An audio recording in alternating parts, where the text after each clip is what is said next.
sobbing along. There'll be no more sobbing when he starts throbbing his own sweet song. Wake up, you sleepyheads, get out of bed, cheer up.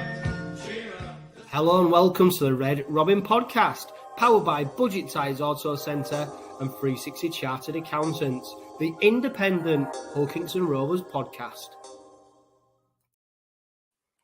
Hello and welcome to the latest Red Robin Podcast Weekly.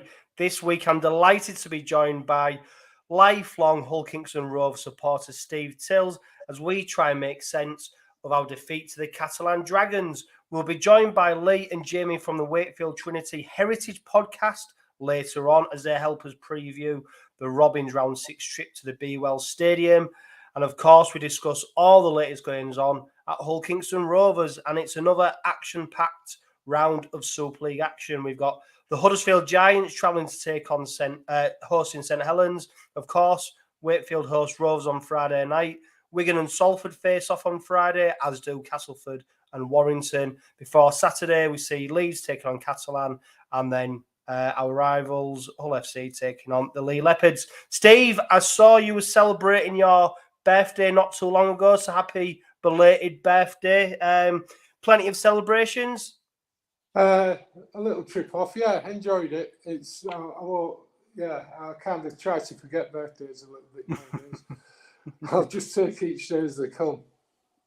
Yeah, well, any chance you get to celebrate, Steve, I think you should definitely take it, because at the moment, watching the Rovers, we haven't had too many opportunities just yet at the start of this season. Incredibly frustrating. Yeah, incredibly frustrating. I've just been looking at this season compared to others, and do you know what, Steve? The only time we've won more than 3 of our opening 6 games in Super League was in our very first season in 2007. We actually won 4 out of 6 games. And other than that, we've only ever won 3. Now, if we beat, and it's the big if at the moment, if we beat Wakefield on Friday night, then that'll be our 3rd victory. The last time we did that was 2019. That was the last time we won 3 games out of our opening 6 Super League games. So it's things aren't changing necessarily stats-wise, but performances on the pitch, although the results are a little bit frustrating at the moment, Steve, the performances are giving us enough to hang our hat on. Yeah, I mean, 2 of those defeats have come against the only 2 unbeaten teams in the league. I remember when I first came on this podcast, John, we were hoping to get 2 on the trot, having beaten Wigan and approaching the game against Salford. Now I'm coming on, it's after 3 on the trot defeats, which is, it's hard to take, but the potential's still there, except that we still get these niggling little injuries, these players missing. But I guess every club has that. Yeah, we'll come on to that, Steve. I mean, the problem is as good as performances have been, and we haven't been blown away by teams, and don't get me wrong, there's extenuating circumstances as to why we've suffered defeats. But a defeat on Friday, 4 on the trot, 4 out your opening 6 games isn't a great start, no matter how well you've been playing, is it? So there is a bit of pressure on these boys on Friday night to go out there and no matter how they do it, by hook or by crook, to come away with the 2 Super League points. I'd be happy with that. A golden point field goal. Anything. I listened to Salford and Wakefield last week, and Wakefield have actually, apart from the being hit by Wigan on them, they've not performed badly for at least 60 minutes of a game. They've defended well.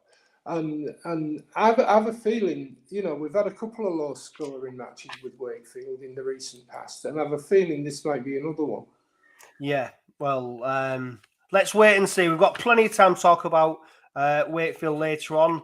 Like I said, we've got Lee and Jamie joining us from the Wakefield Trinity Heritage Podcast. They'll be joining us later on, so they'll definitely shed some light on Wakefield this season so far.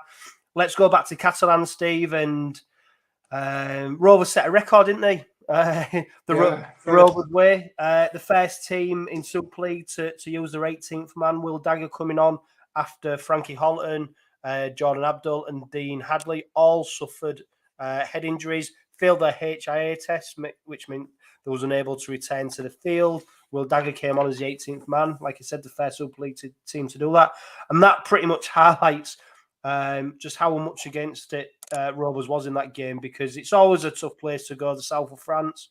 It's Catalan have enjoying a rich vein of form. They're looking pretty solid. I mean, 3 head injuries on top of that is a massive ask for any side, isn't it, Steve? It is indeed.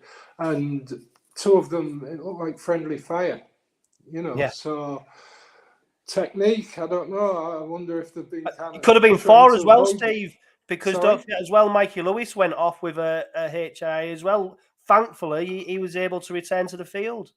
Yeah, and another interesting point is the 𝗕𝗂𝗬𝗲𝗀𝗃 thing. Dagger came on. He's not cited for this week's match. He's not listed for this week's match. So I wonder what's happened there. It's funny that one, Steve, because I was going to mention that he's 18th man in Catalan. He's obviously come on. No talk about him in the press conference prior to the Wakefield game on Friday, what Willie Peters did. He's not named in the squad, which was announced earlier today. Bit of a mystery.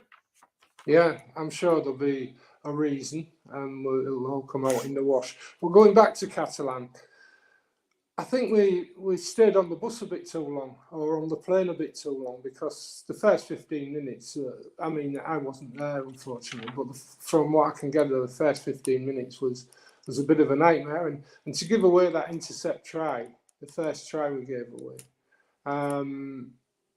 yeah, it just puts us on the back foot, and you can't go on the back foot against Catalans. No, Steve, I mean, you mentioned about our start there, and maybe we was on the plane a little bit too long. 5 times we turned over the ball in that first 15 minutes. At one stage, we had a completion rate of 33%.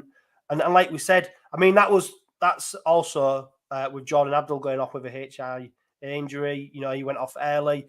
That massively changes the game plan. Fortunately or unfortunately, I don't know, Willie Peters played a little bit of a curveball, didn't he, by naming Rowan Milnes in the squad. So thankfully we had cover to slot into there straight away. But, you're already a player down 15 minutes in. But to turn over the ball 5 times and to have such a poor completion rate against a team who are physical, who like to beat you up, who want to run you down the middle, it's not the start you want, is it, at Catalan? No, not at all. And I'd be interested, we go back there again in June, it'd be interesting to see what the plans are, whether we go in a day again. I don't know how that works, really. I know that Catalan do it quite regularly. They'll travel in a day. I don't agree with travelling in a day. I think we should have gone the day before. I'd have run out in the morning, little, leg stretch in the morning, and then you're prepared mentally for the game. Whereas if you go in a day, I think they arrived about 2 o'clock in the afternoon, 3 o'clock in the afternoon French time.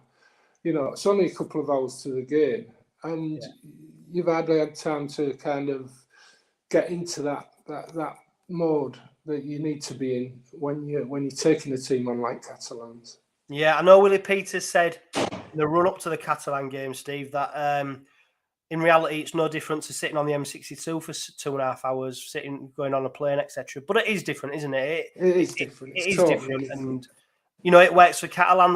They're well versed. I think, was it last season, Tony Smith, he tried something a bit different, didn't he? Did he take him over the day before? I think they stayed the night. I mean, that didn't work out because I think we got beat in that game as well. So it is interesting. They are trying to find the perfect formula here, because no doubt whatever they did do didn't work in that opening part of the game, because we was already points down after 50 minutes. And I mean, that try we conceded, we'd actually got the penalty as well, Steve, which is a frustrating part. We've got the penalty. John Abdul gets the ball, throws out a long pass, and it's right for the picking. Kieran goes nearly length of the field, passes it on to Johnston. Johnston goes in for his first try of the game, and straight away, whether you're there or in the ground, whether you listen to it on radio, whether you're following it on social media, you just get that feeling of, here we go again. behind the 8 ball straight away, and you're hoping that you're going to be able to kind of hit back quickly, which we couldn't do. The vibes I got after that first 15 minutes was that Rovers were kind of coming back into it. But once you're behind and then you fall for another sucker punch. I mean, I might be jumping ahead here, but the try where 𝗕𝘂𝗱𝗴𝗲𝗀, he slipped. He's got the ball covered and his feet went from under him. You can't account for that, can you, really? No. Good evening, Matt Brady, Mike Morton, John Chambers, who are tuning in on YouTube. Great to have you on board. That 𝗕𝘂𝗂𝗱𝗴𝗲𝗀 try obviously slipped. And to Rovers' credit, they weathered the storm, didn't they? The first 15 minutes, it was under the pump. There was really back to the wall kind of performance. But it took Catalan another 15 minutes to get the next try of the game. Davis goes over after a 𝗕𝘂𝗂𝗱𝗴𝗲𝗀 slip. The conditions were wet. It was a difficult... the weather was difficult for both sides, and there's no doubt about that. And we saw 𝗕𝘂𝗂𝗱𝗴𝗲 obviously slide on the slippery surface. Davis gets the ball, goes down, puts the ball down for a try. Crucially, at that stage, they missed a conversion. And then Catalan don't score again into the second half, Steve. Unfortunately for the Robins, we suffered 2 head injuries. 2 players got off with head injuries in the last minute of the first half, which alters Willie Peters' team talk massively, because obviously them players are getting assessed at halftime. Willie Peters isn't sure whether they're going to be able to return or not. And then, it's beggars belief that, at 10-0 at halftime, Rovers are in the game. Points-wise, now performance-wise, they might not be. Points-wise, on the board, they're still in that game. And then to suffer them 2 head knocks, Frankie Hollerton 1 and Michael Lewis the other. Frankie Lewis comes back out second half. Frankie Hollerton doesn't, but that changes that team talk massively. Absolutely. And like you say, he doesn't know. Peters doesn't know whether they are going to come back or not going to come back. So there's switching of players.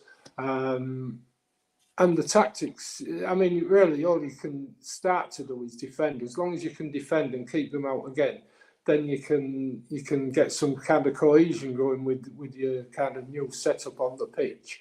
But we couldn't keep them out. No. And going back to that first half as well, Steve, another irony. Jordan Abdul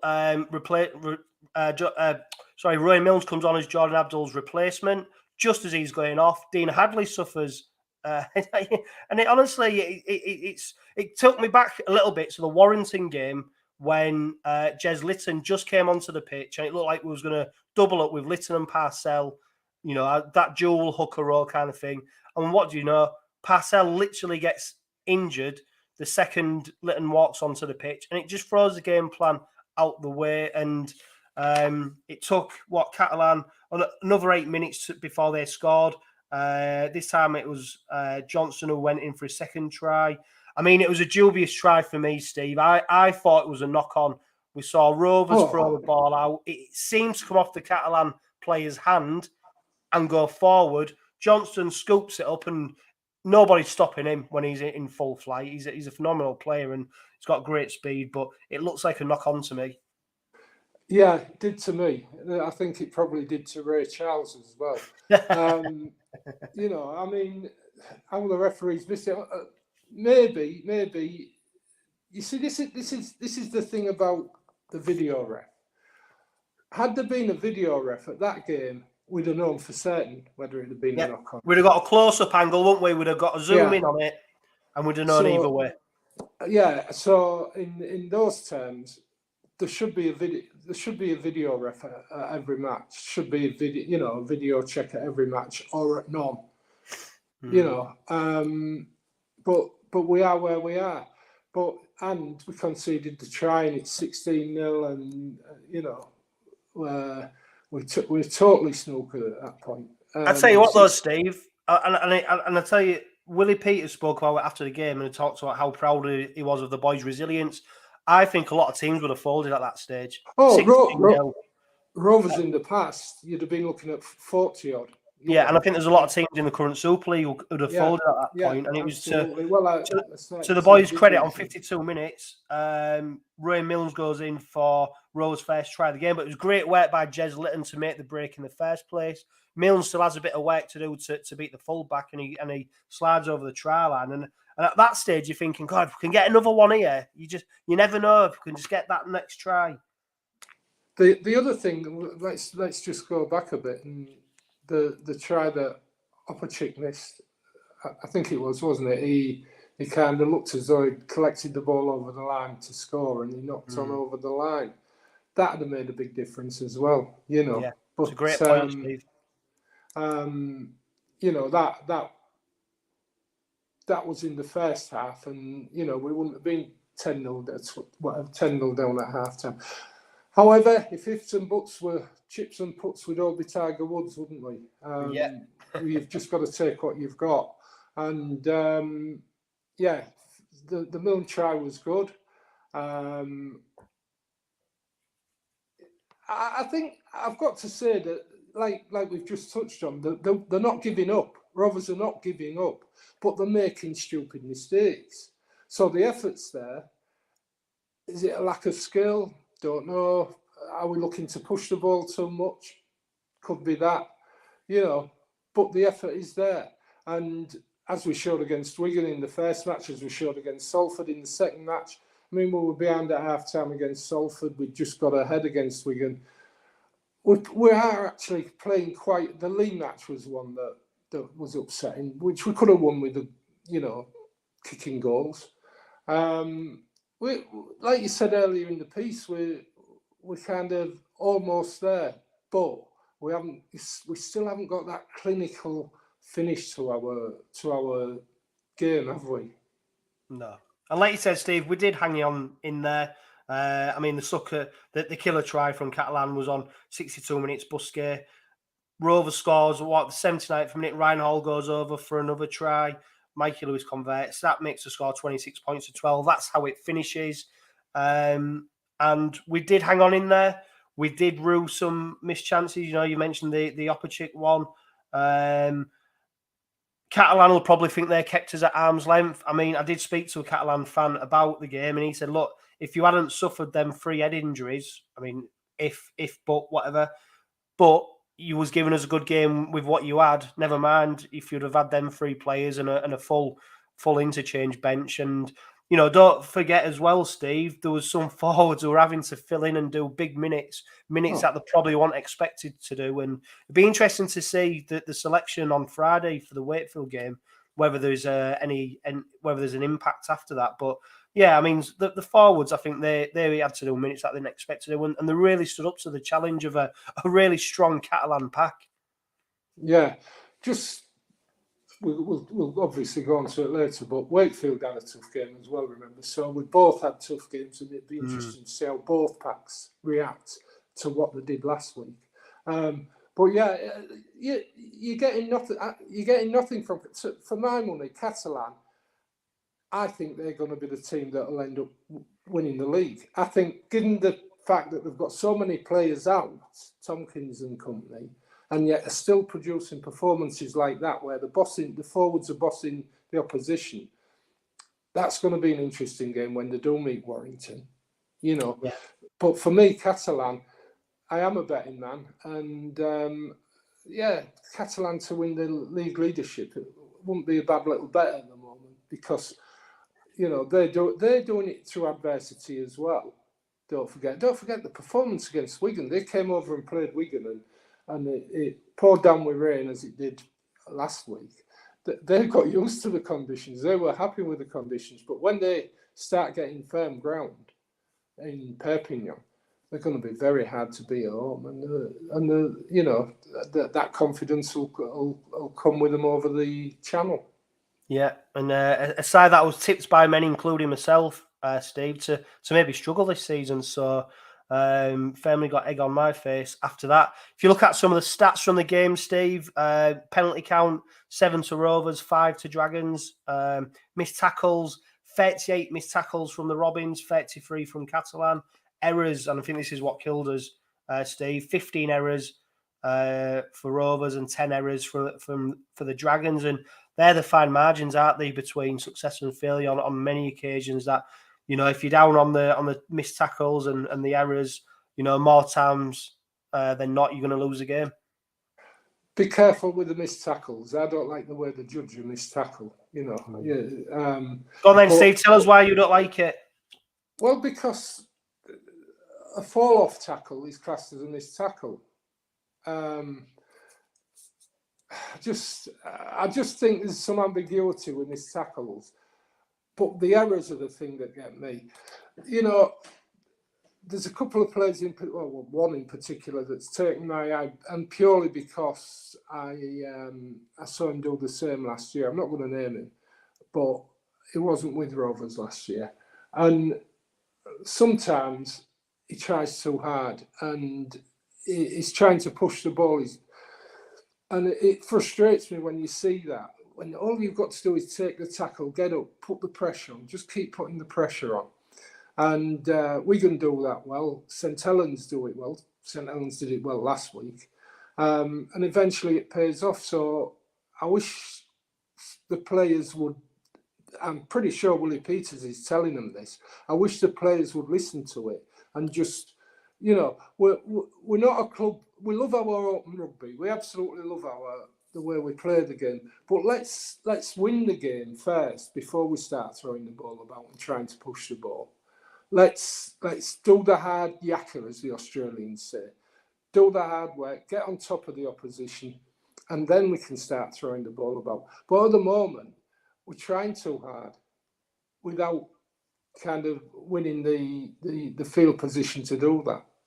Yeah, it's a great point, Steve, and we are very much a work in progress. We're trying to get rid of some bad habits that we've had for a number of years, and Willie Peters is still trying to instill his way of playing. So, hey, it's going to take time. Hopefully, it doesn't take too much time because we need to start getting points on the board and we need to start doing it quickly. Ethan Turner, who's watching on YouTube, he's put one of the Catalan tries looked dodgy to me. That the second Johnson intercept was patted down. The telling factor was Johnson was looking round to see if the referee gave anything. I mean, we just spoke about that, and it did look very ambiguous whether it didn't come off a Catalan hand or not. So, but 𝗕𝗵𝗿𝗀𝗲, it's gone now. We can't change that. Stats-wise, Ryan Hall was our top meter eater again with 166 metres from 19 carries. Louis Senior was behind him with 111 metres, and 𝗕𝗵𝗿𝗀𝗻𝗂𝗏 third with 96 metres. Tackle busts, we saw Mikey Lewis, Frankie Holton, Ryan Hall make 5 tackle busts. Sam Luckley, Lachlan Coote made 4.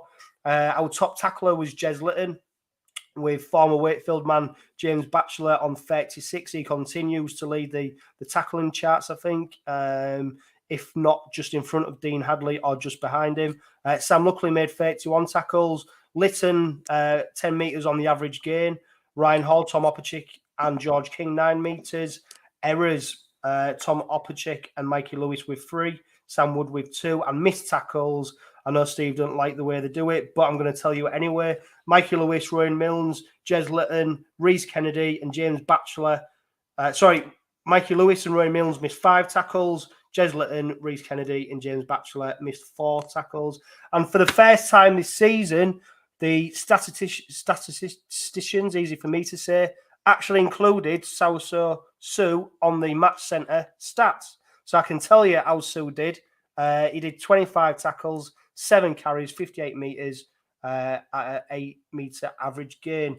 𝗔𝘂𝗁𝗍 was the man of the match. He got 1 man of steel point.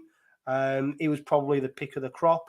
On that, Steve, he got set the challenge, didn't he, by Willie Peters to come in and replace Matty Parcell and make that place his own. And I don't think there was much more 𝗔𝘂𝗁𝗍 could have done on Saturday. I don't think so. However, the game, I think it was the game against Lee where he came on before Parcell. I kind of disagree. Was it Lee? Was it that game? Where he threw the ball up, where he tried the offload and the one I'm thinking of, where he Parcell came off the bench. Was it Lee or Warrington? I can't remember them. But anyway, I like to see Parcell on early. and then you get the best out of Lee when when he comes on. I don't know, 25 minutes to go. The opposition defence is tiring, and he can really pull the cards out the pack and go. He does really well. That's how I like to see it, and that's how I'd like to see it this week. But I'm not taking anything away from what he did against Catalan, because the name that was mentioned all the time was 𝗔𝗰𝗰𝗁𝗲𝗀, and it obviously thoroughly deserved that Rovers man of the match. Yeah, and well deserved too. So that was a defeat to Catalan.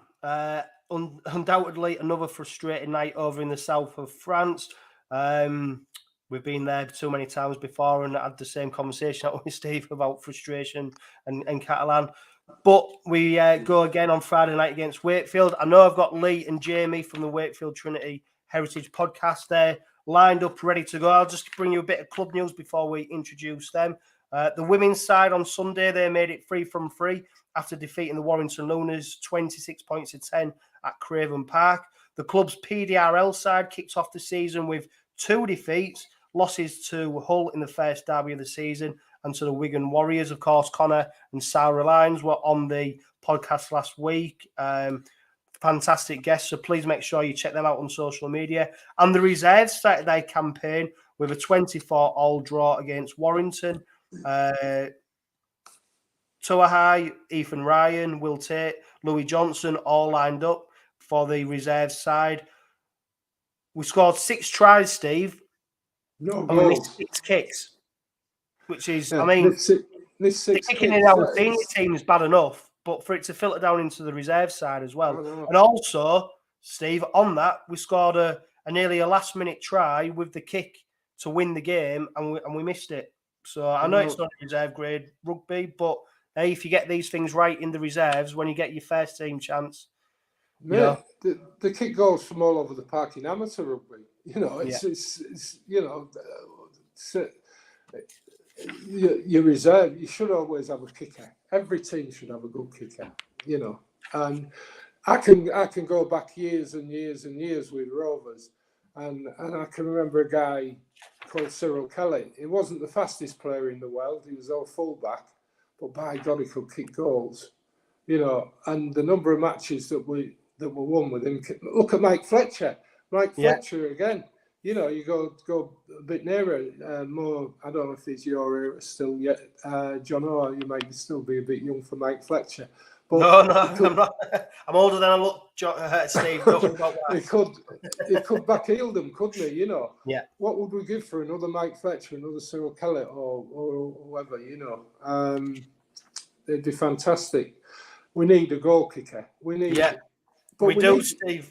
And we need a goal kicker on Friday night because we take on Wakefield Trinity in what is a crucial game for both sides. Wakefield still to find their first win of the season, and Rovers going for the first victory in, it'll be 4 games, won't it? Joining us are Jamie and Lee from the Wakefield Trinity Heritage Podcast. Jamie, Lee. Lee's having some internet problems. I think I can see him just loading up. Jamie, how are you? Thanks for joining us this evening. Good evening, chaps. Yeah, it's good to be on finally. I think that the last couple of times when you've had us boys on, it's been my dad, but I've managed to get on this time. I'm not too busy this time around. No, it's a real pleasure. So thank you for joining us. Lee, are you connected? I think you're on mute. Are you sorted now? Hear me? Can you hear me? Yeah, loud and clear. Good. Yeah, all disappeared for a minute then. Anyway, lads. No, it's great to have you both on. And like we said, it is a really important game on Friday night for different reasons. I suppose the common reason, though, is that both sides are desperate for 2 points. And maybe for different reasons why. But, Jamie, I'll come to you first. It's well documented the troubles Wakefield had in pre-season and some players let go, etc., etc. Results so far this season. You are actually the only side, you've put the side who put the most points past Catalan this season. You started off with a 38-24 defeat. You followed that with a 60-0 defeat at Wigan. That was followed by an 8-0 defeat against Huddersfield, Leeds put 26 past Wakefield for no points. And then your most recent game, you lost by a drop goal to Salford, 13 points to 12. Jamie, just give us your view on the season so far for Wakefield. Yeah, I mean, it's a bit daft to say, really, but I don't think we've been all that bad. We've played 400 minutes of rugby this season, and I'd say we've only been disappointing for about 120 minutes of them. That being the whole game against Wigan and the second half against Leeds. Otherwise, we really pushed Huddersfield and Salford. Obviously, the 1 point in the Salford game, and we were within a try of Huddersfield. And we were actually leading for the majority of the game against Catalan as well. Recruitment's been a major thing for us. Obviously, you mentioned it briefly. It's been spoken about on a fan base massively. It's a huge gripe with that, and I can totally understand. But our budgets are usually quite tight, and even more so recently with our ground and pitch redevelopment. I'm sure we'll talk about the pitch as well. But much like any other club, we've been very unlucky with injuries. Our best 3 strike players are out indefinitely, and have been since game 2. Max Jowett, Lewis Murphy, and 𝗕𝘂𝗱𝗲𝗀𝗲 have hardly been on the field for us. Riesling and Liam Hood have been very indifferent. They've had their own troubles as well. Riesling's been out with a head injury, and Hood's due to miss against you boys again. And now our starting 6 in Lee Gaskell's out for several months. He's torn his pec as well. So put that together with losing Tom Johnston, David Fifita, Jacob Miller, and Bill Tupou in the past 12 months. It's been really difficult for us to get anything in terms of that attacking prowess we had the past couple of years. But I feel like a win's coming. It's coming, and we've played some tough sides so far. Huddersfield, Catalan, Wigan, and Leeds, and obviously we pushed Salford. And you boys are no easy feat as well, but I think it's coming for us. Our best game seems to be at home, so we'll probably get 60 on us again. But I don't know what you think. What do you guys think? Well, you won't get 60 on you. Believe me, you won't get 60 on you. Yeah, and to be fair, any time that Rovers seem to be doing okay-ish, there's always a trip to Wakefield to put our feet firmly back down on the ground. We always seem to come up a bit of a cropper at Wakefield. And Lee, I'll bring you in. A 13-12 defeat to Salford. Yes, it was a defeat, but it must have been a performance that must have given you plenty of heart, for the rest of the season, knowing that you ran them so close. Yeah, and I think the fact that Salford was so brilliant the week before at Hull, when I watched... I don't read anything into that, Lee. Hull are a bag of shit, so don't read anything into that whatsoever. I know, but Salford, they might have been a bag of shit, but the way Salford played and threw it around, I thought, oh, crikey, with us going over there the way we've been playing. I didn't think they'd put 60 or 70 passes again, but I thought we might have been in for a bit of a thumping. So the fact that we actually stood up to them and give them a game, that pleased us, and it's Mark Sneed's boot again. The number of times he's done that over the years, wherever he's been, as soon as it were going to Golden Point, you just half knew that we weren't going to win, because we don't win many of those. I think we've had 5 in our history and only ever won one. Our drop goals aren't brilliant, but up against Sneed, we just thought we wouldn't win. But yeah, we did all right over there. We put up a fight. Yeah, and of course, coming into the side on Friday night is 𝗕𝘂𝗱𝗲𝗀𝗏 and also new signing. Is it Tom 𝗕𝓵𝗲𝗏 from Wigan? I think he's going to come in and replace Liam Hood straight away. Jamie, what impact do you think them two will make? Yeah, to be fair, I mean, I was speaking to Dad yesterday, and I tend to know the majority of rugby league players just because it's my main interest, but I hadn't heard of Tom 𝗕𝗵𝗏𝗏 at all. No. So I have had a bit of a scout online and checked a few Wigan forums, and they're quite high on him. He's their third choice hooker at the minute, so he obviously isn't getting any minutes, and he did play in the reserve grand final last year when Wigan played us, and they beat us. So I think Mash has seen him in that respect, because obviously Mash was involved then. Truthfully, I don't know a thing about him. Obviously, as a young lad, he's only 19, so hopefully he can rotate around and be a bit of fresh legs. And coming from the Wigan system, he's obviously going to be a very professional lad, so hopefully he can bring a bit of that in as well.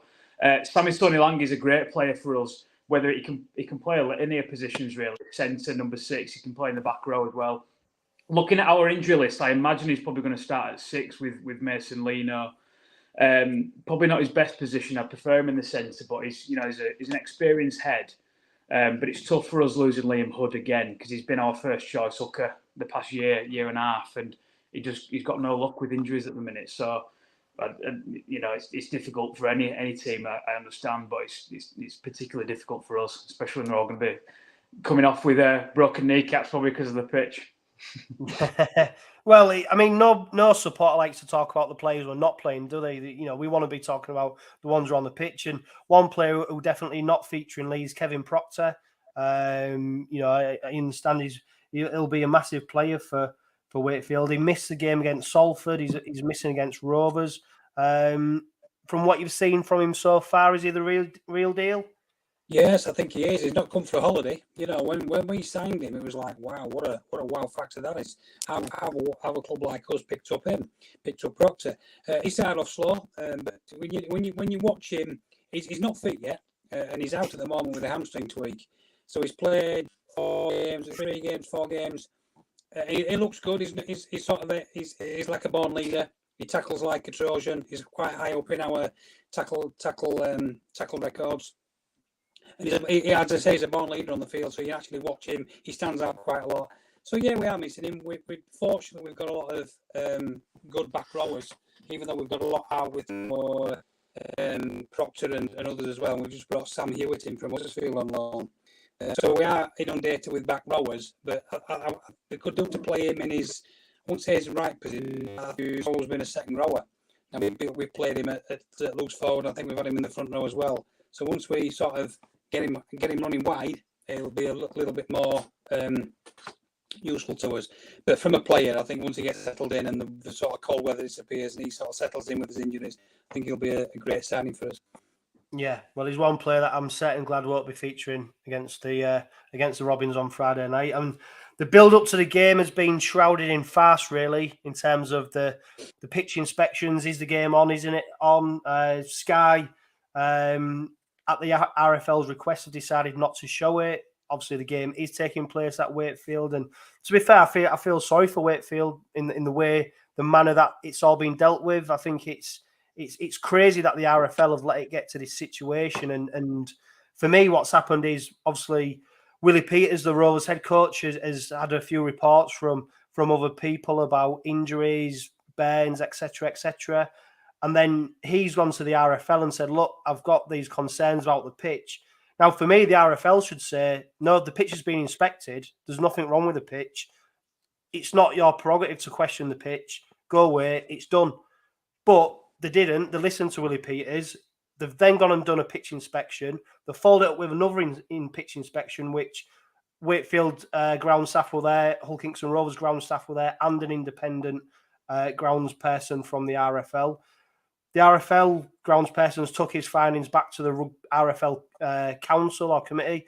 They've then decided that the game can go ahead because the pitch is fit. But I just think clubs should be protected, and this is me taking my Rovers sort of tinted spectacles off. The clubs should be protected from other clubs being able to question the validity of a pitch, because there's nothing stopping Wakefield now questioning Rovers' pitch and demanding a pitch inspection, because the precedent's been set that if any opposition team is unhappy, in their view, with the pitch, then you can call a pitch inspection, surely. And I just don't think it's a great look for the game. Let me just say this. Wakefield players are playing on it every week. Are they wearing special pads around the knees or something? They must be getting the same injuries as other clubs. And the other thing about it, I think it'd have been quite simple just to come to an agreement to swap fixtures. You know, come and play at our ground on Friday, and we'll come to your ground. I think it's the last match of the season. That could be a crucial match, by the way. But you know, why wasn't that suggested? Well, Steve, the club have just carried out their own pitch works at Craven Park, so we've actually just relayed part of our pitch as well, which is why switching it wouldn't have been possible whatsoever, because if we had, we'd have probably encountered some of the problems Wakefield have encountered, where the pitch has been played on maybe a bit too early than it should have been. But Wakefield are playing on that pitch every other week, and how many injuries have they got because of the pitch? I don't know. The two lads could tell me. Yeah, Jamie, I mean, don't get me wrong. I think Willie Peters is well within his rights. He's the head coach. He's got a responsibility to protect the players.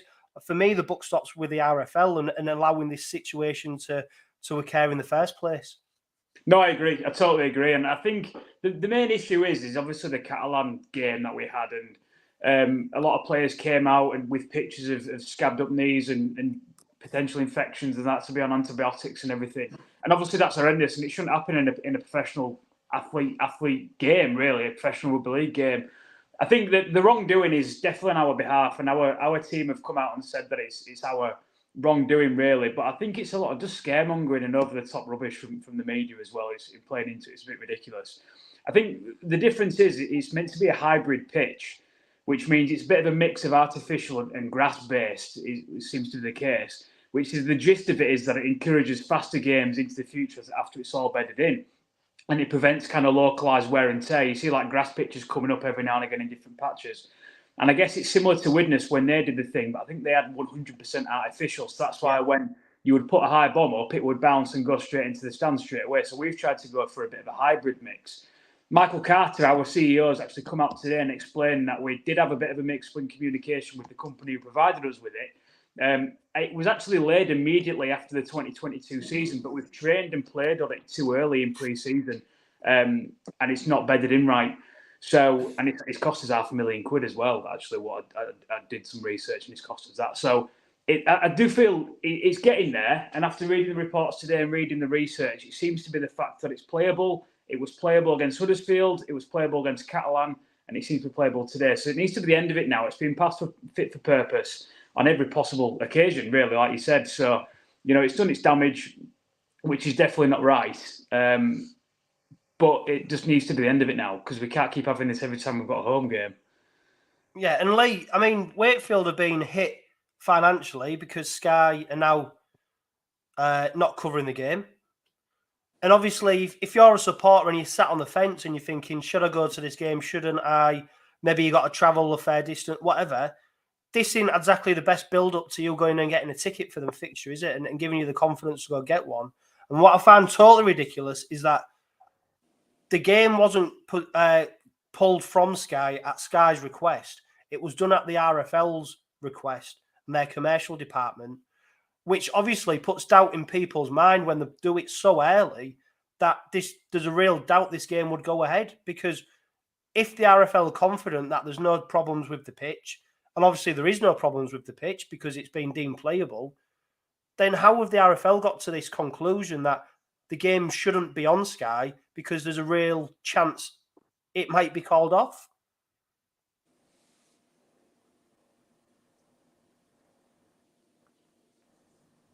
That was to you, Lee. Oh, you're on mute. Go on, Jamie. I'll let you answer for your dad. There must be some communication, but we're talking about a mix of communication there. But yeah, it's a similar thing, isn't it, in regards to the RFL, the Super League, there's clubs involved, the CEOs involved. There's just no set independent body in our aspect of rugby league that can't get it sorted. If this was down under, you've got the NRL done. Everyone might have a little bit of a word in every now and again, but you've got one person making a decision. And like you say, I think the actual commercial aspect of it, for the fact that Sky have now pulled out, it makes you think that there's an agenda against this. Obviously, it's a bit of a building site, is Bellevue at the minute. Are they blaming the pitch for something else? You've no idea, but logistically, it's just a mess now, because people who were going to watch it on TV now can't. People who might have made plans to go to the game or couldn't go to the game is now affected.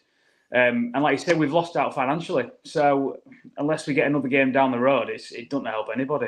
Yeah, and it's funny, Jamie, you mentioned that Sky got an agenda, and I don't know if you saw it earlier today either, Steve.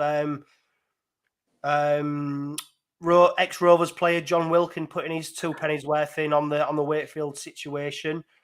He's pretty much just delivered their team talk for Friday night, labeling Wakefield the worst team in the competition. I think they deserve probably a bit more respect than that. Obviously, we've already talked about recruitment wise and stuff. There's maybe been a few issues, budget, etc. But he's delivered a great team talk there, hasn't he, Jamie? I think I respected John Wilkin as a player, and obviously he played Test football, Test rugby league, played many grand finals, Challenge Cup finals. But as a pundit, he seems to be trying to take this Simon Cowell role of being really firm and kind of just talk disrespectful to lesser teams. Obviously, I only kind of see the Wakefield side of things. I don't know what he's like to other teams, but he seems to have an agenda against us at the minute. He talks really disrespectfully regarding our appointment at Mark Applegarth. He's talked a lot about the state of our ground and it's not deemed for purpose, which, fair enough, he's not too wrong in that respect, but we're doing everything we can now to redevelop it. And he's come out again today and lambasted us for no particular reason. And statistically, it is correct. And I've actually got no issues with his opinion because we are the worst team in the league. We've had 3 games where we've not even scored any points. And we haven't won a game. So I don't actually mind that, but it's the scowl on his face when he talks about Wakefield, or it's kind of he's looking down at the floor, he's not bothered, he's kind of using kind of demeaning terms regarding our club, which I don't really understand, especially when you're meant to be a mainstay pundit on Sky Sports. So you're right. Hopefully, Mash has got that up in the dressing room. He's playing it before the game. He's making the lads turn up even more, and it'd be brilliant if we can get a win on the back of that. Yeah, I've got to say, I rarely listen to John Wilkin when he opens his mouth because he's an ex-Rovers player. I don't know if you know that. He's from Hull, I believe. Is he from Hull? Yeah, born and bred. East of the city. Yeah, but he completely disregards Rovers nowadays. I don't know what we did to him. We set him on his way, but he just talks absolute drivel as far as I'm concerned, and I just switch off whenever he says anything. He's paid whatever he's being paid for talking total drivel, in my opinion. Well, Steve, just to keep you on, because squad news for the Robins, Ethan Ryan comes back into the squad after being dropped previously. Matty Parcell returns from injury. Big news is that Kane Lynette is back. He's come back from injury, as does Matty Staunton.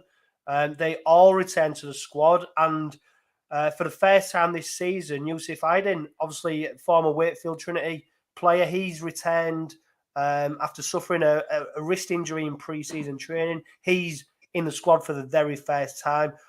Players not in the squad are Jordan Abdul, Frankie Holt and Dean Hadley. We've already spoke about them filling the HIA test. 𝗕𝘂𝗱𝗏𝗀𝗏 drops out of the squad, as does 𝗲𝘕𝗿𝗏, who was our 18th man in Catalan.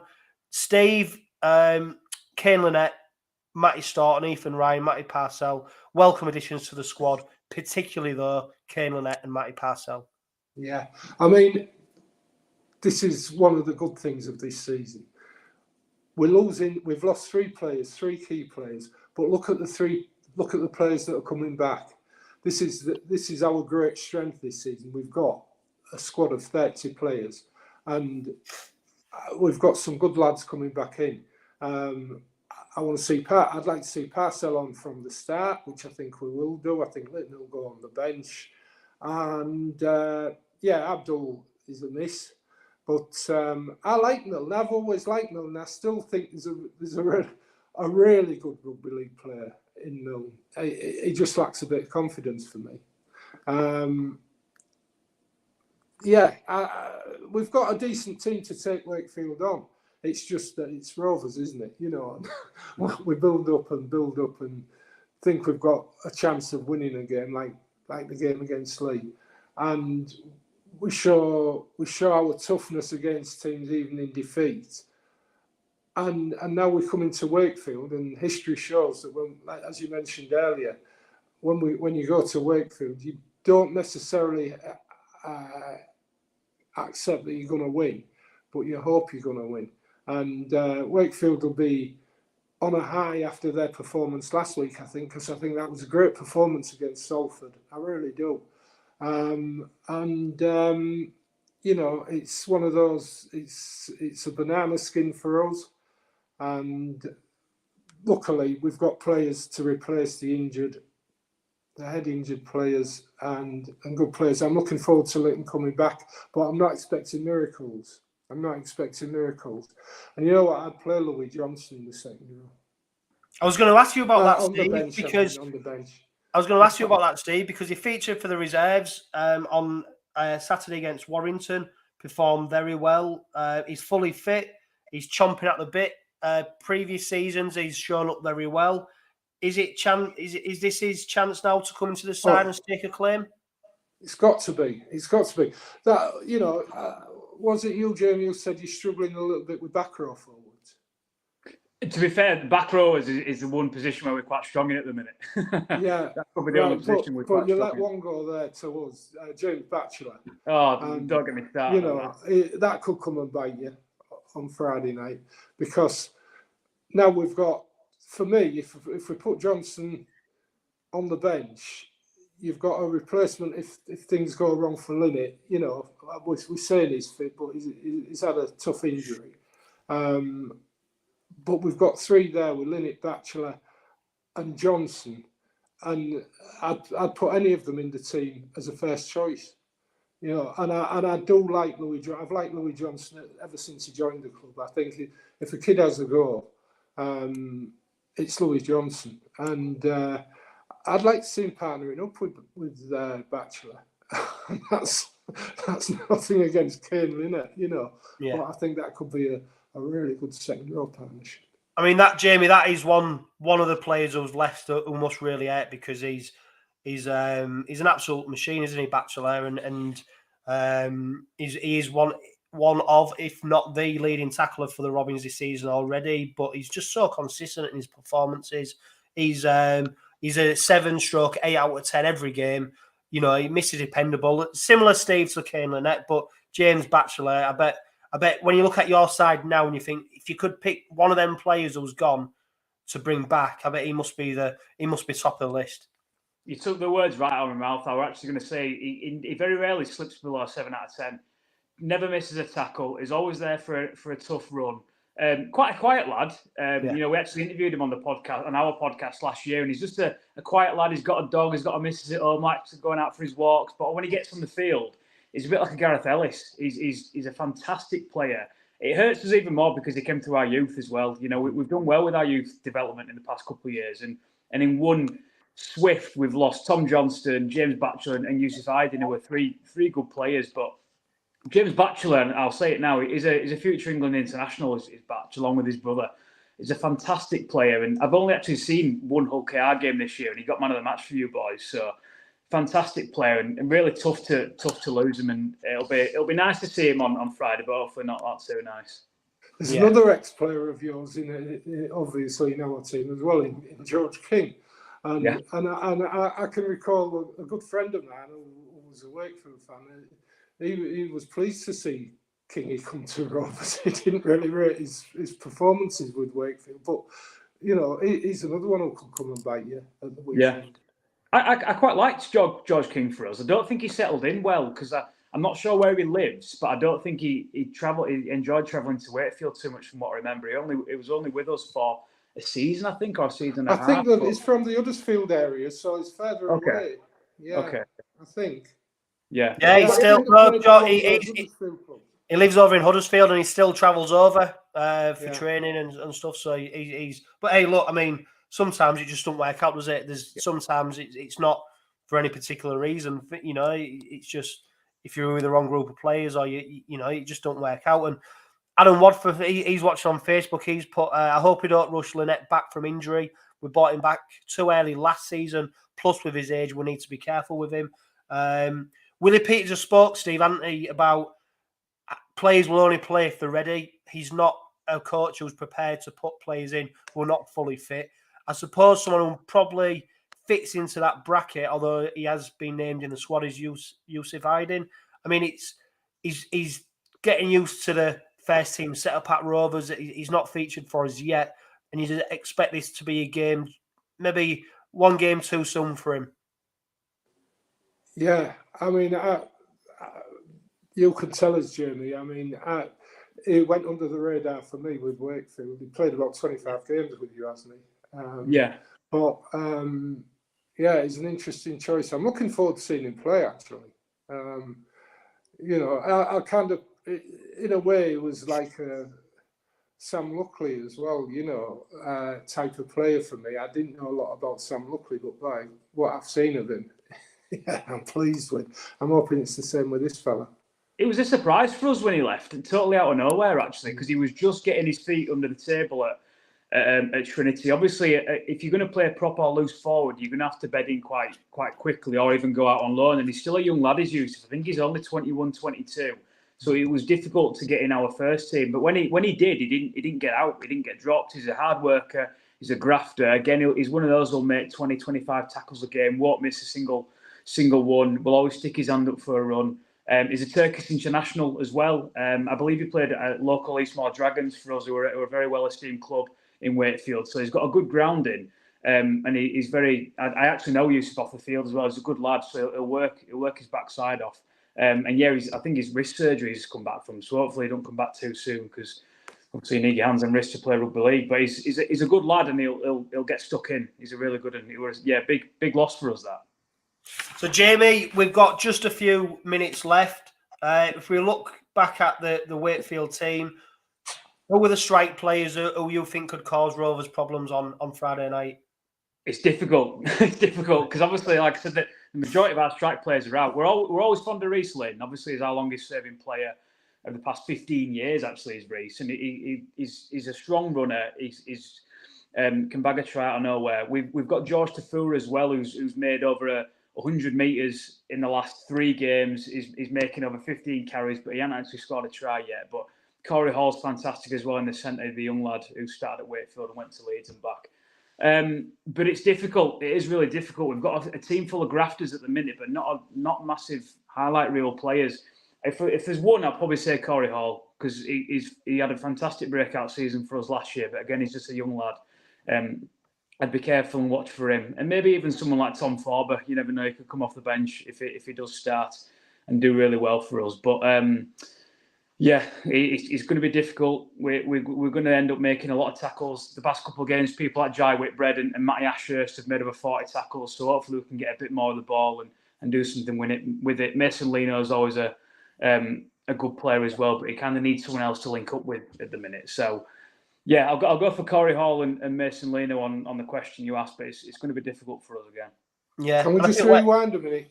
Did you say earlier that 𝗓𝘗𝗏𝗏𝗏 has played how many years with you? Yeah, it's his testimonial year with us now. I must be getting old. No comment, Steve. 𝗓𝘗𝗏𝗏𝗏 is a player that I've always admired, even back in his black and white days, as it were. Yeah. He's somebody that I've admired, and he's the son-in-law of Rovers great Mike Smith. Oh, is it Mike Smith's son-in-law? Yeah, he's Mike Smith's son-in-law. So he's got a few connections to Rovers. Jamie, I'm surprised we've never really maybe gone in for him on. He still lives in Hull as well. He comes over. He's come over every week for 10 years from Hull to Wakefield. Yeah. But I think, Jamie, one of the problems Rovers always have when we travel to Wakefield is it's never about necessarily the Wakefield team. Our mentality just doesn't seem to be right.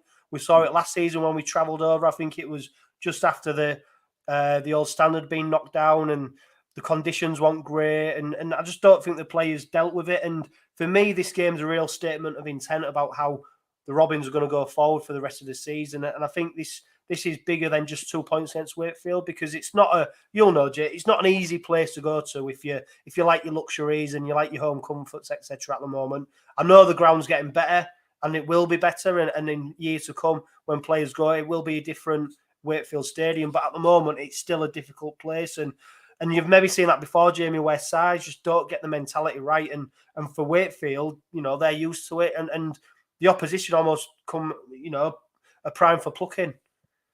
Definitely, it's a bit of a Bermuda Triangle, is 𝗵𝗏𝗏𝗏, to be fair. Teams come on unbeaten runs, Warrington or St Helens will come and then just lose out of nowhere. They can't handle the small dressing rooms, the tough pitch, the cold showers. It's a difficult ground to come to. The fans are right on top of you. It's that old classic ground, a bit like Castleford's, where the fans really are on top of you on occasion as well. So I imagine as an away team, you don't look forward to coming to 𝗵𝗏𝗏𝗏𝗏, and that's without the pitch inspections as well. Sorry, Steve, were you going to say something there? I was going to say, I can recall a few years ago, Wakefield were in big trouble. They'd dropped players off contract, had been beaten by about 50 points for 3 consecutive games, and then they played St Helens, who needed to beat you to win the league leaders title, or whatever it was called in those days.